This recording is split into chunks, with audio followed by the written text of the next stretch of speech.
चिन्हलू के होइस रे? तोहर माई के दामाद, तोहर दीदी के भतार, तोहर जीजा, तोहर बाप लागी ससुर, तोहर भाई लागी सार, बुझलू का? अरे तोहर बकला माई है के का रे? दामाद, तोहर दीदी के भतार, तोहर जीजा। अरे बकला है का रे?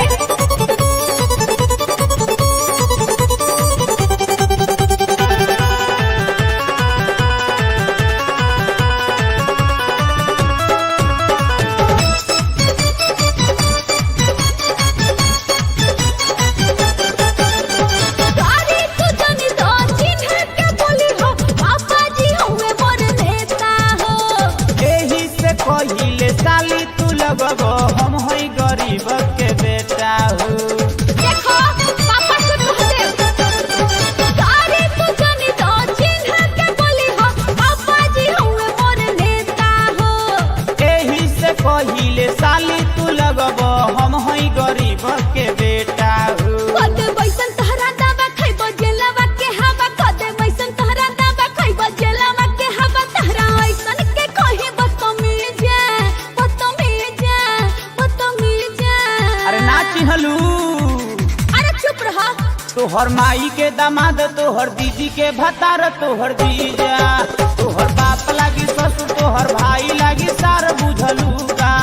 तोहर माई के दामाद, तोहर दीदी के भतार, तोहर जीजा।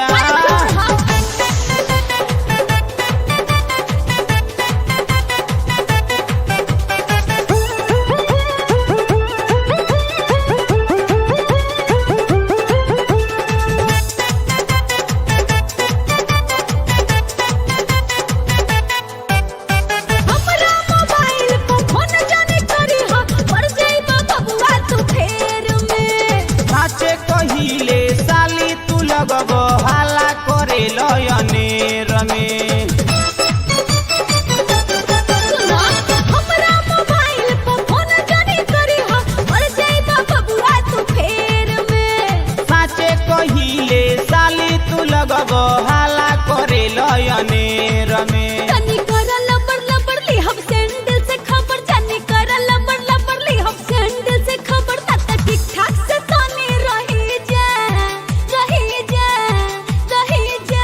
अरे ना चिन्हलू तोहर माई के दामाद, तोहर दीदी के भतार, तोहर जीजा, तोहर बाप लागी ससुर, तोहर भाई लागी सार, बुझलू का?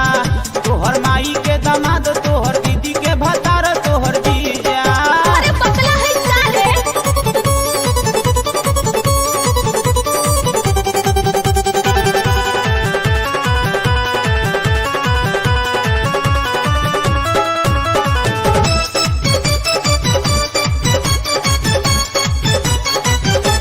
कहाँ बा घर तोहर, कहाँ बा जिला, कहाँ बे तोहरो नाम हो।